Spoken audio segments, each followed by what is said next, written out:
Bonjour à tous, j'espère que vous allez bien. Je suis Morgan, votre formateur moto du CER Bobio.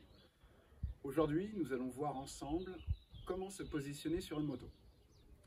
En effet, pour avoir du plaisir à moto, rien n'est plus important qu'une bonne position de conduite. L'objectif est de combiner deux contraintes, le confort et l'efficacité. Le confort est aussi une question de sécurité.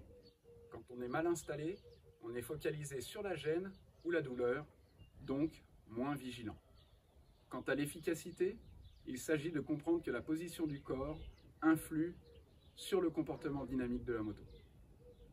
Une mauvaise position est souvent à l'origine de perte d'équilibre à basse vitesse, de sensations désagréables ou de freinage mal maîtrisé. Quels sont les fondamentaux alors? Tout d'abord, je ne vais rien vous apprendre en vous disant que là où vous placez votre regard, la moto ira. Ensuite, le but d'une bonne position de conduite est d'assurer l'équilibre du conducteur et la sensation de l'équilibre de la moto. Cela se fera toujours par ces points d'appui. Il y en a 6. Les deux pieds, les deux genoux et les deux mains. Le bas du corps doit être serré, groupé pour faire corps avec la moto. Le haut du corps, lui, doit rester souple, détendu et mobile. C'est pourquoi, à moto, la première consigne est de bien respirer. Conduisez détendu, c'est vraiment très important. Être contracté cumule les inconvénients. Vous allez fatiguer plus vite, amplifier les mouvements parasites et vous crisper sur les commandes. Voyons maintenant comment bien se positionner sur une moto. Je vais commencer par les pieds. Ils doivent fournir un appui efficace sur les repose-pieds. Pour cela, ils doivent être serrés contre la moto, tout le côté intérieur du pied en contact avec la moto et supporter l'appui du corps sur la partie la plus large du pied. C'est la partie entre les orteils et votre voûte plantaire. Donc pas de pied en canard ou trop avancé sur les commandes de sélecteur ou de frein arrière. Le but d'une bonne position des pieds est d'une part de pouvoir serrer les jambes, donc les genoux, sur le réservoir, et d'autre part de fournir l'appui nécessaire afin de bouger correctement sur la moto. Cela permettra d'aider à une conduite plus fluide.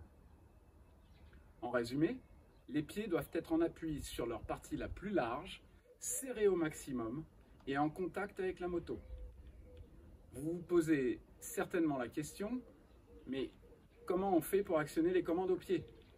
Eh bien, on avance le pied, si, on bouge, on est mobile, réactif, pas statique.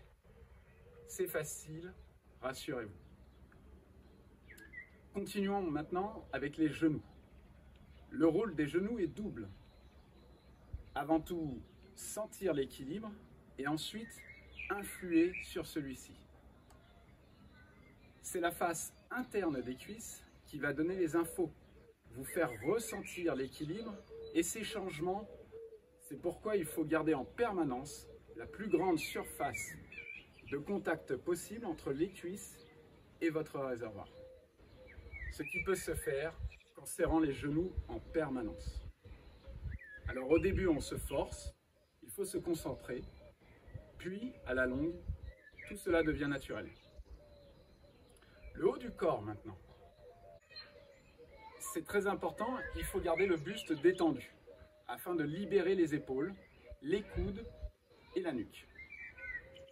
La nuque souple doit permettre à la tête de tourner pour porter le regard dans la direction où on veut aller. Les épaules relâchées permettent d'agir sur le guidon de façon dosée et précise. Les mains doivent rester légères, juste posées sur les poignets. Elles ne doivent pas être crispées. Veillez à conserver le poignet souple et dans le prolongement de l'avant-bras, qui lui doit être parallèle au sol. Là encore, respirez. Vous trouverez votre position naturelle. Enfin, et en dernier point, la position sur un freinage appuyé. La position des pieds, elle, ne changera pas. Ils doivent toujours être en appui et bien serrés contre la moto. Les genoux, eux, devront serrer encore plus fort le réservoir pour bien ressentir l'équilibre de la moto et ne pas partir vers l'avant sous l'effet de la décélération. Les bras doivent eux aussi éviter d'augmenter le transfert de masse vers l'avant. Il s'agit de se repousser légèrement sur l'arrière en tendant les bras. Voilà, il ne vous reste plus qu'à mettre en application ces quelques rappels et conseils pour adopter une bonne position de conduite sur une moto, que ce soit sur le plateau ou sur la route. Cela est très important dans le cadre d'une conduite dite de sécurité. En espérant que cette vidéo puisse vous être utile, je vous dis à très bientôt au CER Bobillot. Ciao!